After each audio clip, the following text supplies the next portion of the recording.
tailspin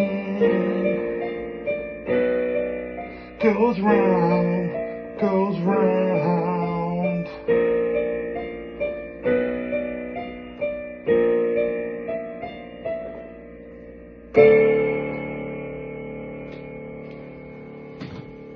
I already have your baby.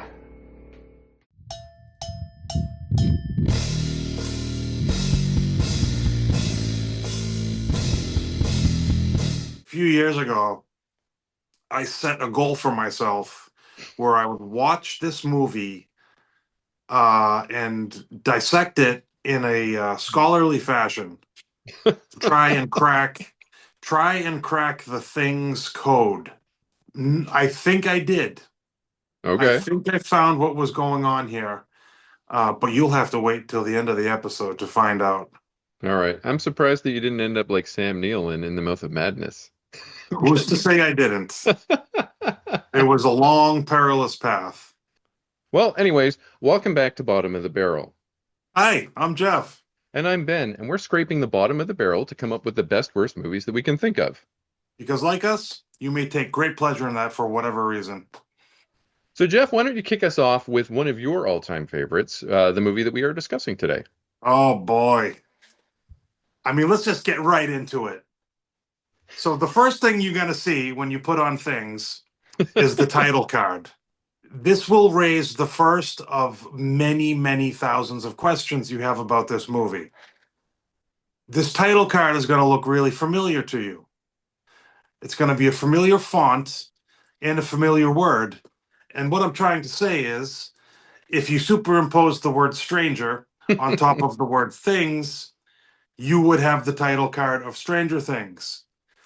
But this came out a full 17 years before Stranger Things. So I have to launch into a little detective work that I did here. Starting with Stranger Things. If you've seen Stranger Things and you've read, horror fiction all your life, you'll know that Stranger Things paid heavy homages to Stephen King and Dean Koontz. But you're probably thinking, would Stranger Things be paying homage to Things? A little SOV movie from 1989 that really didn't achieve anything in terms of mainstream success like Stephen King and Dean Koontz. So I tried to find a common thread, if you will, and I found not just one, but two. Executive producer of Stranger Things, Sean Levy, is Canadian. He sure is. Things is a Canadian movie. That's So true. our first common thread is the great nation of Canada. But it goes deeper, folks. Sean Levy, who is Canadian, was also in a very, very good, bad movie called Zombie Nightmare, also Canadian. So we've got the themes of Sean Levy, Canada, good, bad movies. I Yeah. have no choice but to draw the conclusion that Stranger Things was paying homage to Things with its font and title card presentation. It's a very good inference. Like I would bet on it too. I would, if anyone out there who's watching this knows the Duffer Brothers, ask them if they like the movie Things. I will bet you they'd say yes. I am positive that these guys have seen that, and definitely Sean Levy has. I mean, he played a bully in that Zombie Nightmare movie, and it was pretty funny. That's one of those movies with John Michael Thor in it. Mhm. I think there was only a couple of them, but holy That there moly, was Zombie Nightmare yeah. and of course Rock and Roll Nightmare, Yep. also known as The Edge of Hell. I think That's the one I we'll haven't cover that seen. movie someday. Yeah, I've seen Zombie Nightmare. I haven't seen the Edge of Hell / Rock and Roll Nightmare. Oh my God, you need to get right the hell on that. I will. So, Well, anyways, if yeah. my past the little ramble I just went on, if you thought that was incoherent and nonsensical, well, strap the in, folks, Yeah. because it's only going to get worse. I just thought of something. Yeah. I am almost positive that Barry J. Gillis, star of this movie and writer of this movie, is going to be watching this video. Barry, do you know if the Duffer Brothers kind of they may have reached out to you? Did they use things as an inspiration for Stranger Things? Let us know. Okay, so our opening scene. There is a young, petite woman in a dingy basement wearing a devil mask, very similar to. Um, oh well, I had one here, but I don't know. It's the same devil Anyways, mask that you saw him wearing in the cold open, if you watch yes, the yeah, cold yeah. open. So let's cut that nonsense. And she's just kind of standing there wearing a angelic flowing white dress that is a sharp contrast to her devil mask. Maybe there's symbolism at play here. I don't know. Uh, enter Doug. Now, Doug is that guy who looks like that guy from that town you grew up in. If you were around in the late '80s, early '90s. Now, by that guy, I'm talking about the guy who had greasy hair. He wore Jeffrey Dahmer glasses, and he went to Radio Shack a lot. He probably played Starfleet Battles too. Yeah. He was probably like a TV hacker. He didn't say much to a lot of people. He just went to Radio Shack in his creepy glasses and bought things and went home. And we didn't know much about him. Well, that's what Doug looks like. And right off the bat, he comes in and he looks at this woman in this mask and he very creepily says that he wants her to have his baby. To which she replies very creepily, I already have your baby. All the while, she is stripping out of her clothes while Doug watches on, giving the impression that he's never seen a naked woman before, Yeah. ever in his life. A couple strange things happen. First of all, as she becomes completely naked, I'm not sure if you're going to be able to show this, I but won't. she's wearing, maybe with heavy blurring, she's wearing a necklace that I swear is one of those life alerts I've fallen and I can't get up necklaces that old people Yes. wear. You know what I'm going to do? I'm going to do a still, and I'm going to put two watermelons and a cat. Oh, okay, there we go. And then you can see this necklace. Holy smokes. But yeah. And then it turns into some real Lynchian surrealism Yeah. as she turns around and pulls back a shower curtain into, I think it was actually a closet, but they made it look like Yeah. it was a shower. And Doug tells her, don't take a shower. I just want you to have my baby. Which makes you think that he's like one of those guys that likes a woman with a little stank on her or something like that. He Hey, thinks it's icky. Yeah. good for him, I Yeah. guess.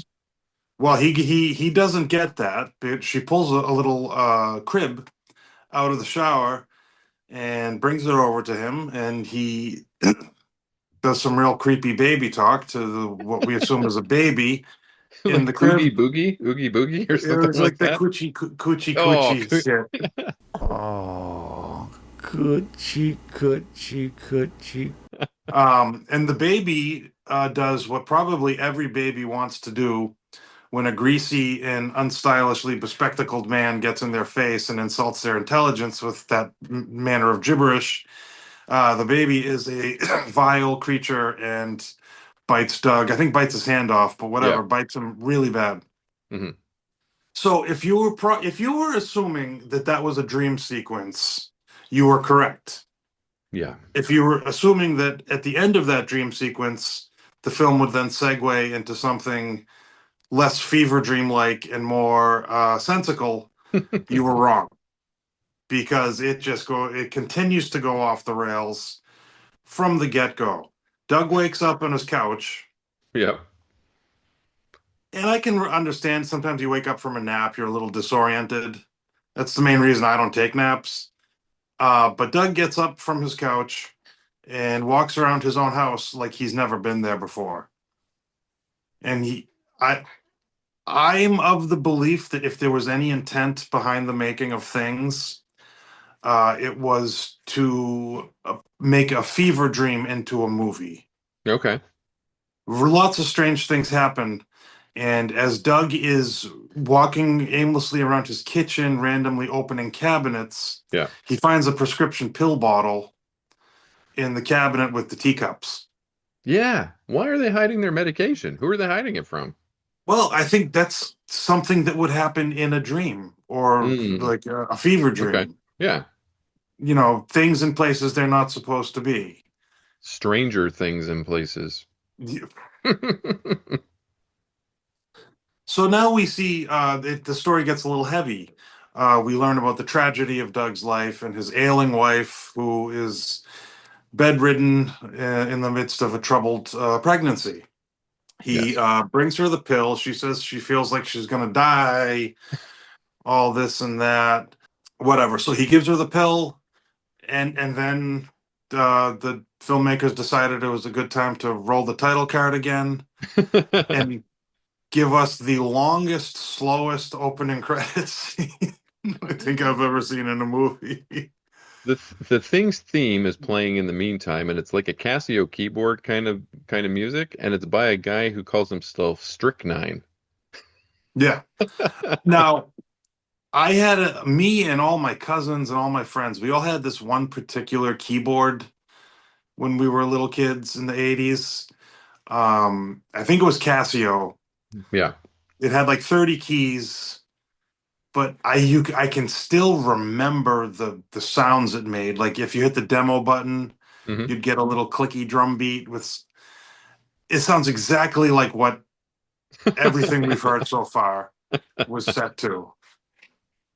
Like a little like if they took that Casio keyboard demo and they like transposed it to a minor key, that's what we have. Now, did you and your cousins do what we used to do with those Casio keyboards? No. Did they have a recording function? The ones that we had a recording function. And so you'd hit the record button and then you'd make a fart sound. And then you'd start playing the different keys and the different tones of your fart sound that you made. So you could. Yes, I was actually thinking of an earlier model, but Okay. yes, when those came around, yeah, we did record some farts, of course. Now, this movie comes complete with a really, really big celebrity cameo. Yeah. I texted you when I saw that. I was like, what the? Amber Now, Lynn, the porno star. yeah, and now we're not just, in terms of late 80s nostalgia, we're not just talking about keyboards. Amber Lynn, if you watched porn in the late 80s, early 90s, you saw Amber Lynn. If you look her up on IMDb, she's still going. She's got 234 titles to her name. Like the Eric Uh, Roberts of pornography. yeah, uh, including finger banging. No, finger friggin', uh, and a whole slew of other titles that I wrote down but forgot. For folks who weren't around in the 80s, there was a tier system of Lyns in American pornography. So you had Ginger was number one. Okay, that was Lynn number one. Then you had Amber Lynn, that's number two. And he got her for this movie, which is kind of unbelievable. And then you had like Porsche Lynn, and then you had all the Lyns that are named after cars. You got Porsche, Mercedes, you got all of those ones. But the big two were Ginger and Amber Lynn. And she's number two. Uh-huh. Yep. Hmm. Her appearance is another thing that leads me to believe that this movie is a fever dream. Yeah. She is portraying herself as a news reporter. That's a common thing in fever dreams. People who aren't what they're supposed to be. Like you in a fever dream, you could like turn on the TV and see the news reporter, and it could be one of your parents or someone you work with, Yeah. someone who's not supposed to be a news reporter. So here's Amber Lynn playing herself, a porn star, but she's not a porn star, she's a news reporter. And as there's several cutaways to her delivering the news throughout the movie, range of topics that she's covering are so just random. We get the copyright battle with George Romero, Night of the Living Dead. We get an oil truck crash. And then she also delivers little headlines about to the two main characters we haven't met yet Yeah. that don't pertain to their appearance in the movie whatsoever. It's completely different. And it doesn't, Yeah. she doesn't start making reference to what's actually happening in the movie until very close to the end. Mhm. Very weird. Yeah. But then we meet our two negative Canadian stereotype protagonists, Dawn and Fred. These guys are hosers, everyone. If there ever was a hoser, these guys are hoser. They're hose heads. They are drunk. They are stupid. They are dappled in denim. Sort of, they're a lot like American stereotypes, but more likable and charming. Doug! Doug! Doug! Are you home? They barge into this house. They barge into Doug's house, saying, just yelling Doug's name like 80 times. Oh, Doug, oh, Doug, Doug. Hey, Doug. Hey, is your brother home? Hey, Doug. Doug. Yeah. Don is Doug's brother, which I feel that we should mention. Yeah. But as they finally go into the house, Don makes it clear that they have a singular purpose, and we're just looking for a few beers and a couple of hot babes. What we need is a couple of hot women and a few beers up here. Why do you go to your brother's? You go to your brother's house, whose wife is dying from a troubled pregnancy, to find a few beers and a couple of hot babes. And we're going to learn, too, that this place is not easy to get to. It's in the middle of nowhere. And Yeah. you go there to find hot babes and beers, go to the bar. More interestingly, though, is they get dropped off by somebody who we never see again. Don sings a little song about partying, too, when he was going in, a little jaunty tune. Yeah. Party, party, party. So yeah, they're just saying a bunch of random shit. Like they clearly have already been drinking a bit. And now the fever dream escalates. They open Dawn opens the freezer. He finds a book and a tape recorder with a tape in it in the freezer. He pulls the tape recorder and the book out of the freezer. Now, I could not understand him fully when he read off the title of the book. Okay. And I'm pretty sure he said it was The Horror of 1,000 Brutal Ugly Cunts. Now, I think that he said cuts. because it's all diagrams of people getting killed. So I thought it was cuts, not cunts. But Oh, okay. I amid my scholarly dissection of this movie, I didn't Yeah. even realize what was in the book. yeah. But either way, it's about Aleister Crowley. So I Yeah. don't know. What would he have been involved with? He was probably more involved with cunts than cuts. I don't know. I don't know. I thought Aleister Crowley was I don't know. Who knows? Never mind. I think Aleister Crowley was just down for whatever. Yeah, I was gonna say, like, He did not discriminate. he's just a hedonist, right? So If you had warm flesh, he was down. he would have loved that Jamaican hedonism resort. Yes, absolutely. Okay, so the tape starts playing. Yeah. And it's you can tell like they might have been influenced by a movie called Evil Dead. And I believe in the conversation, Fred and Dawn actually kind of start talking about it. Yeah, one of my favorite lines comes up. I've written down some of my favorite lines, and that is, How'd that movie start that you're always talking about? You know, that weird one with all those weird things? and that's Evil Dead. Meanwhile, where the hell is Doug? This is not a very big house. There's one He- interesting thing, though, and that Don decided he was going to put his jacket somewhere to keep it safe. Oh, I was getting there. Oh, were you? Okay, Oh, yeah. you go ahead. So Doug still hasn't emerged, though I'm sure he can hear these two loud, drunken idiots just in his kitchen. But before I get to the jacket, Yeah. Fred asks a question, and I'm sure that Andrew Jordan, the director, yelled, "Keep rolling," after it. Oh, hey, Doug won't mind if we have a few of his beer? beer, singular. Yeah. They just kept going. That's how we talk in Canada. Oh, and maybe that is a Canadian thing. If so, I don't know. I'm just joking. Maybe it is. oh, Who okay. knows? I think they were probably on a time constraint, and they didn't feel the need to pluralize beer. Fred is kind of the worst too. Fred is just going through cabinets while this is all going on. Yeah. It's not his house. So Don, as we were just mentioning before, decides to take his jacket off, and rather than placing it on a coat rack or in the closet, he puts it in the freezer. And he makes a point to narrate this. He narrates a lot of what he's doing throughout the movie. It's getting kind of hot in here. Throw this in the freezer. It's so Again, and they're putting things where they don't belong, finding things where they shouldn't be. This is all very fever dream like. yeah, very true. You'll notice if you're watching this movie that I believe that all of it was all of the voice work was dubbed in post production. Oh, So yeah. I suspect that Barry Gillis and the guy who played Fred and Doug were just sitting in a room watching it play back, and maybe they wanted to try and fill all the silence with talking because there's a lot of unnecessary narration of what's going on. Mhm. So Doug finally emerges. Turn this thing off. His pants are pulled up so high. I mean, it could almost be like a mechanic's onesie.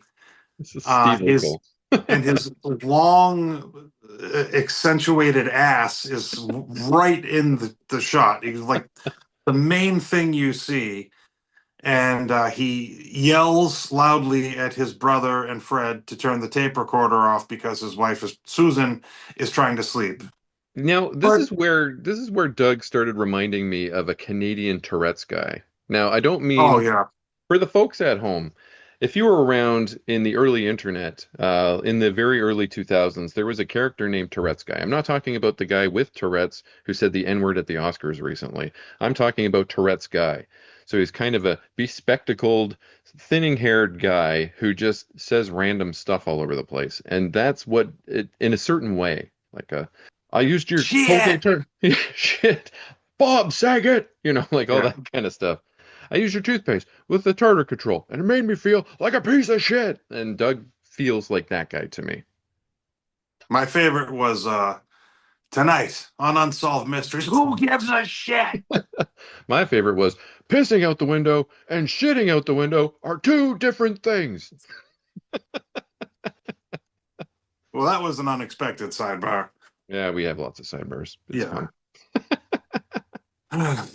So a bunch of so Doug apparently isn't all that mad about his brother and his friend barging into his house Yeah. and stealing all of his beer and making lots of noise because he's down to party. So him and Fred and Dawn are chilling in the living room with a couple of beers. And my God, this is the most boring gathering of friends I've ever witnessed. Fred is looking for a cockroach to eat for a snack, and that's kind of unbelievable. Yeah, Doug doesn't seem to care very much that there's a cockroach on his living room table, and he puts it in Don's sandwich, and Don seems to like it. He even compliments the chef, and I'm pretty sure these were not sandwiches. This was actually just a loaf of bread. Yeah. And they were I just think eating two pieces of bread. that happens a little bit later after Doug makes the boys some sandwiches, and they find a spider and put a spider in Don's sandwich. Oh, it was a spider. Yeah, it was Fred just was walking around the house looking for cockroaches that he said he wanted to eat, which that's what happens earlier. It's That's the right. spider. Yeah, it was just weird. Fred is a menace. Like I talked about Fred going through the cabinets and all that. There's a point in this movie where Fred is just turning on all the lights in the house, just walking around turning on all the lights, and then he sits there and starts playing with matches. He's lighting matches and letting them burn, and don't invite this guy to your house. Well, like I said, in a fever dream, you could be in a strange house Oh yeah, that's with true. someone you know, and they would very likely be doing something incredibly dangerous. Yeah. I'd like to know where Doug gets his television from because Don says that Doug gets all the good channels. He gets the Yeah. Bestiality Network up here. Hmm. He gets underground stations from Texas and New York that show sex and violence and all that stuff. How'd that happen? I don't remember those stations. My family just had the basic cable package though, so I Same don't here. know. Yeah, I don't know. Yeah, so we get another news report from Amber Lynn, whatever, but then we get a very strange scene of a doctor in a room full of severed heads hanging from the wall. Hmm. They're like torturing somebody. Someone says, "That's my baby," it's over and over again. Yeah, Um, I think it's Barry Gillis, and he also keeps saying kill afterwards, like kill, yeah, kill. this very strange narration going on here. I do have to say, like the effects are fantastic. All throughout the movie. I mean, we haven't Yeah. even gotten to the things yet. Hmm. But I mean, I'm just this doctor's office is crazy. I can't show a lot of this in the video itself, but there's some gnarly stuff that happens here. Yeah, the woman doctor chops off the guy's hand with a paper, uh, a paper cutter, One of like those from old your paper cutters that you used to the have at handle. school. Yeah. And then the doctor says, A job well done, bitch. and I also put in my notes that the doctor laughs like Bert from Sesame Street.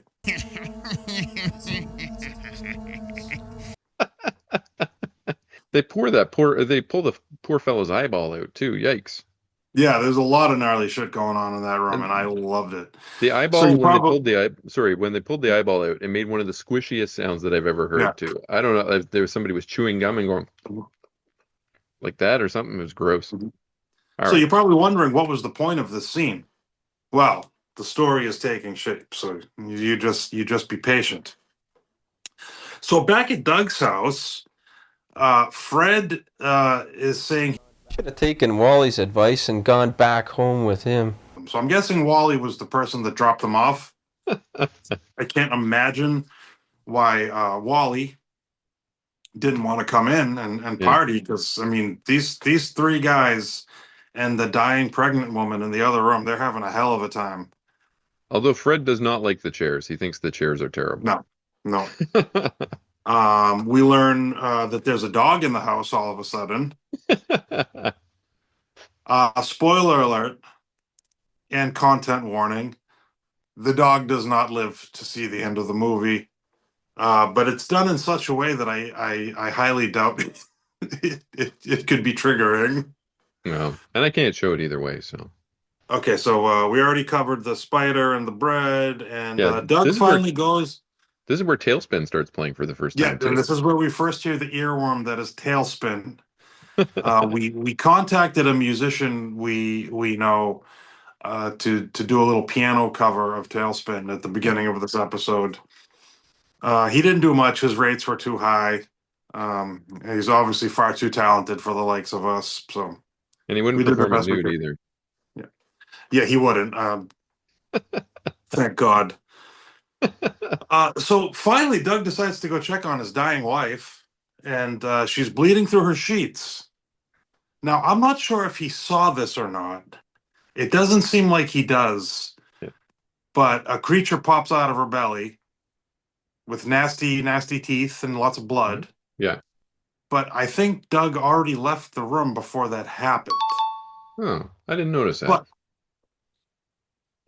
they seem to later though. Him and Dawn still because Fred disappears Yeah. somehow into a crack in the floor. But Dawn and Doug seem to know that there's creatures in the house, even though I swear Doug didn't see what happened. Yeah. But all the same, Susan is dead.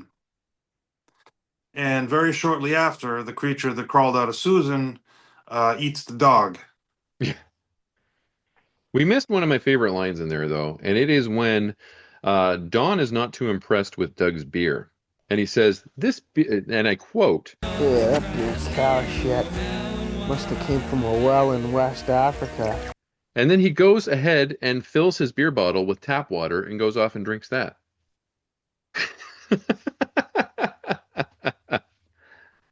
Well, one of my favorites was Dawn saying to Fred, "Oh, next time." Next time you come with me, you're staying home. Yeah, yeah, that was in there too, somewhere around that spot.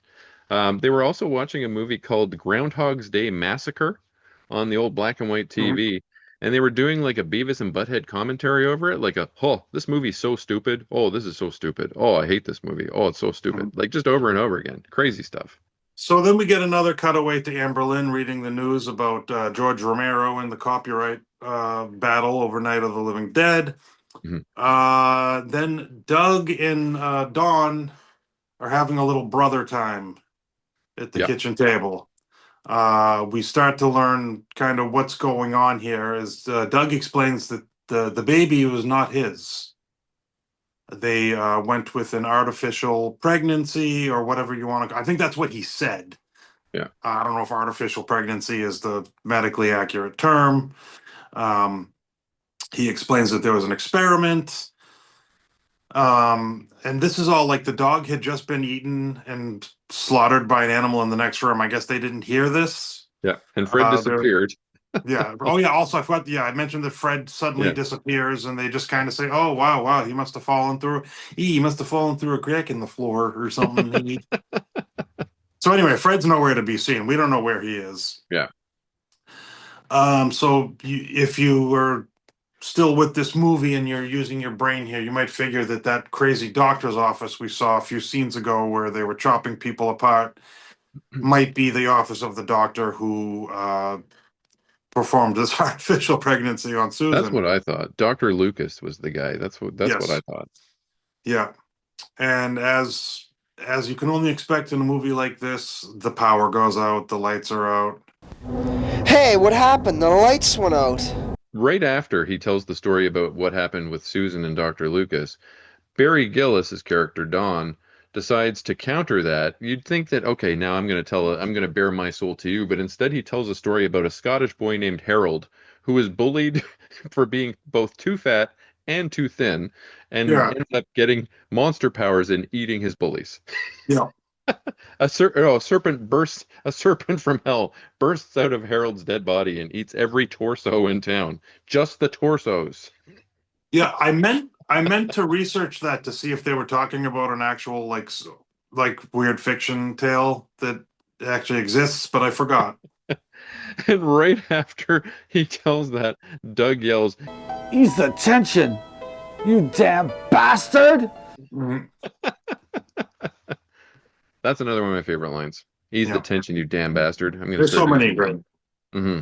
But now they're in the dark, and Dawn notes that The extra systems in this place are schizoid anyway. Okay. Now, I have a question about the next Amber Lynn sequence. Okay. Because her and whoever's in the newsroom are making jokes about Tracy Lords being underage, and I wonder if that was an outtake. I wonder if that was supposed to be in the movie, or is that just something that they were laughing about and it got put into the movie? I go back to my theory that this is all just this is Dawn's fever dream. Okay. And that's just something that was on his mind when he fell asleep, fever stricken. Yeah. And it's just one of the many things that happened. And with more things that don't make sense. Mm-hmm. So him and Doug are walking around, and suddenly blood starts dripping from the ceiling all over Doug. They don't even really make much mention of it until later. Yeah. I thought it was Fred's blood, but I guess I was wrong. It was dripping from the top of the shot, so I can only assume it was coming from the ceiling. Yeah. And then in a couple other frames, the blood is not all over him, and then it is again. Another quotable line. I can't stand it's blood all over me. Yeah. Yeah, and so they're talking about the disappearance of Fred. They chalk it up to spontaneous combustion. Spontaneous combustion. I read about this crap. And I guess they're going to like the electric room or something where there's all this child's art. And Don says, You never told me you were a kindergarten artist. to which Doug replies, Well, you never told me that you were an asshole either. I had to find out for myself. now, another interesting thing about that conversation, Doug mentions that the art was done by his niece, Okay. but they're brothers. Yeah. Maybe they have another sibling. Who knows? Maybe they don't know about the other Why would sibling. he be saying it was by my niece? Unless it's Susan's niece or nephew, right? Because then it would be Doug's niece and not Don's. Right, but I still think Don would know. I mean, Yeah. maybe the family, maybe Susan, before she was bedstricken, she didn't want to have anything to do with Don. Yeah, maybe. Couldn't blame her. Another confusing thing, and leads to the Tourette's guy thing, is that Doug has a stutter that comes in and out. Sometimes he has a stutter, and sometimes he doesn't. Yeah, there's a lot to unpack with Doug.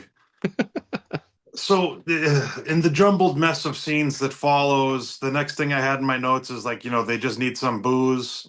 Yeah. But there ain't no beer. And they look in the cupboards, and I believe in the same cupboard where Doug earlier found the prescription morphine, pill bottle I think it was with the morphine. teacups. Yeah. He finds a bottle of hard liquor. Yeah, there's whiskey and rum. So there's something about that cabinet. The cabinet of curiosities. Yeah. But in Don's fever dream, which I believe this film is entirely, something about that cabinet. We don't know what. So they have to drink out of paper cups. And do you want to tell us the joke? Jeff, how do you get paper children? I don't know. You bag lady. That's right. Doug laughs so hard he cries. And then Don walks over and pours the whiskey over his head. Yep. More things that only make sense in a fever dream. And then we get another one of my favorite lines. I gotta take a wicked piss. That sounds more like a New England thing to me. That's Boston talk right there. Yeah. We still have at this point, I still don't know if Don and Doug are aware of the house being infested with critters. But Don goes to the bathroom, but he said he's afraid to because there might be some creatures in there. But so far the dog has been killed. I'm pretty sure they still don't know. I'm pretty sure they still don't know that an animal, a creature crawled out of Susan's body. Yeah. And they still don't know where the fuck Fred is. But hey, they just chalked it up to spontaneous combustion, so whatever. Yeah. But on the stove, we finally see a thing. Yeah. And it is this really cool looking sculpture. I don't know. It actually has a movable mouth. Yeah. Like really cool, sharp teeth. For a movie that probably cost $300 to make, it looks pretty cool. Mm-hmm. I do believe the budget went to the things. Yeah. Don makes quick work of the thing with a meat cleaver, and it's a real nice, gory, bloody little hack job. You got him real good. And then I timed it. I think it was about almost 5 minutes. We watched Don and Doug just wandering around the house looking for more of them. It's funny because when Don has to go to the washroom, he gets Doug to scope out the washroom for him. Meanwhile, Don has experience killing one of these things. He just killed one with a meat cleaver. If there's one in there, Don should be the guy who goes in to kill it, not Doug, who has not touched one of these things yet. One strange thing I noticed in the next very long scene where they're just wandering around the house looking Yeah. for things, they randomly attack each other a few times. Yeah. Give each other a shake. My best guess is that it was supposed to be that because the lights were out, they couldn't see where they were going, and they would bump into each other, Yeah. and then defend themselves until they realized that it was just them. Oh, maybe. That makes sense. Because that doesn't seem like a fever dream type of thing. That just Yeah. seems like the director wanted it to be dark in there, but it wasn't dark enough to get that point across. Doug grabs a weapon at one point. He grabs a knife and he tries to test it against his hand, which seems like a stupid thing to do. Yeah, well, this is a guy who, along with his wife, agreed to go to a Dr. Frankenstein to inseminate Susan. So not the brightest. But yeah, they do find some monsters, and Dawn accidentally plunges a hammer right into Doug's head. And then he fat shames his brother, who he might have just killed, calling him a fat bastard and stuff. Gotta get some bandages to you. Oh, you heavy thug. Yeah, I forgot to mention that we get a lot of shirtless Doug in this part of the movie, and it's probably because I was trying to forget it, but He had some choice Dawn quotes here too, like "blood, ooh, gross," mhm. and "I should hit you again for being in the way." He's in the way of the door. To his brother, who he just killed with a hammer. Well, I think he's not quite dead yet because now Dawn is putting the fuses in And to get Doug's the lights mouth was back moving on. too. Yeah.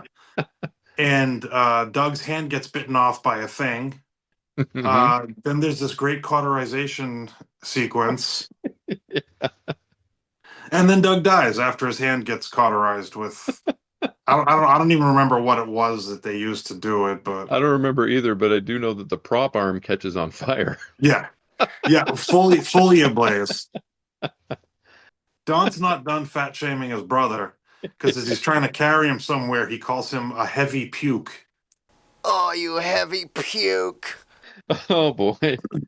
And throws him in the closet, and then randomly starts drilling holes in the wall. I think he was testing the drill to see if it would work against things. I don't know. I guess so. But then he finds the dead dog, and he starts puking all over the place. Oh, yeah. This puke looks like aquarium gravel. Oh, so gross. And yes, he was drilling holes into the dog. I don't know why. And then suddenly Doug is alive again, and he's laughing at Don. And we got another news report, and this is Yeah. the first of the news reports from Amberlynn about Don Drake and Fred Lewis, that they may still be alive. There's nothing to do with anything. They've just been in a house for a night, And it said they were missing for 14 days, and Yeah. like Wally just dropped them off. So yeah, well, more chalk it up to fever dream, which may be a cop out, but yeah, I worked really hard trying to crack the things code, so I'm going with it. okay, But then Don wakes up. I guess he fell asleep yeah, on the couch, and there are monsters everywhere. And Fred has returned from the abyss, mhm, and he's running around with a chainsaw. yeah. And he's doing a Leatherface impersonation too. He's doing the thing where he swings it up in the air and he does the little dance like Leatherface does. Somebody Yep. just watched Texas Chainsaw Massacre, like the poster Yeah. over there. Hmm. And then I believe we get another news report about they are the subject of a nationwide manhunt. Yeah. The nation of Canada is doing a nationwide manhunt for these two hosers lost in the woods. So Don is just fighting and fighting, and someone, I think Fred, is saying, "I'm over here and over there. I'm everywhere, really." Yeah, because Fred got killed by things and he's just a talking pile of meat. Yeah. Oh, yeah. It's, his skull is saying something like "I'm still alive and glorious" or something. Yeah. But anyhow, Dr. Lucas finally shows up for what he says is a social visit. This is my favorite voice actor in the whole movie. This guy's wild. He's crazy. And needless to say, Don is not too happy when he finds out that this guy is Dr. Lucas. So you're the fucking bastard. Susan's dead, everybody's dead, all because of you. But the creatures are all suddenly gone. Yep. There's no creatures anywhere. All the blood and gore that were all over the house have disappeared. And I think he says, there's no creatures here, not even the devil. Yeah. He also tastes Susan's blood to make sure it's human. That's human blood, all right. He Yeah. delivers all of his lines like a wrestling announcer, which is very, very funny. And he Yeah. tells Dawn that Dawn has murder written all over his face. Murder is written all over your face. I think I forget, there is a fight between Don and the doctor. I think the doctor grabs the chainsaw, or I could just be thinking about Fred. Dr. Lucas gets locked in the bathroom where he is poetically eaten to death by the thing that he put inside of Susan. Yeah. And he screams that he's being eaten by creatures with no soul. Creatures with no soul are devouring me. If it had a soul, it would be okay. Yeah, they might be a little more careful about what parts of you they eat. I don't know. Yeah. But then Don says, I've lived with the dead in New York City, but this is ridiculous. whatever the fuck that means. I don't know. And he falls asleep. Yep. Maybe this is the end of the fever dream, because he runs outside. Within the second after he falls asleep, he wakes up and runs outside. It's daylight out. He's running like a madman through the Canadian wilderness. Yeah, through some crick. Maybe like Saskatchewan. I don't know. Saskatoon. I'm thinking it's more like North Bay or something like that. It Okay. says it was filmed in Toronto, so it's probably in the north end of Toronto or something like that. Yeah. He one of my favorite scenes is where he, after a lot of running, he's in a brook and he comes to a bridge, and there's some guy up on the bridge, a good Samaritan, who reaches down and spends about a minute, 2 minutes pulling Dawn up onto the bridge when there's a clear in the shot, there's an embankment. It's not even very steep that he could have just walked right up and gotten onto the bridge. So even if we're still in fever dreamland or not, it's not making much more sense. No. And apparently they know each other. Yeah. Something about their conversation just made it clear, like, oh yeah, because the guy was like, oh, I'll take you to Dr. Lucas. Bring me back to Sacramento. Yeah. I don't. It seems for some reason they wanted this movie to be set in California. Yeah. I mean, maybe in the northern Redwood area. I don't know, but Yeah. I don't think anybody in California talks with that heavy of a Canadian accent. You never know. But maybe it's a small town. Maybe Dr. Lucas was like the only doctor. But yeah, he wants to go back to Sacramento. And then all of a sudden, he's just back in the house. Dr. Lucas is back from the dead. Mm-hmm. And it's like the final showdown where he's tying strings around things. And that's basically it until he thinks he kills all the last of the things, until he sits down to relax in front of an open closet door. But what's right behind his head? It's a thing, everybody. It's a thing. It's a thing. Now, this movie was dedicated to 20 years of Black Sabbath, which I thought was very funny. Yeah. Oh, we should do his next movie, Wicked World, too. That's another boy. Black Sabbath movie. That one's good. That one's going to be a project. As far as cracking the thing's code goes, Yes. I believe it's time for if you stayed with us until now, it's payoff time. I believe I succeeded in cracking the thing's code.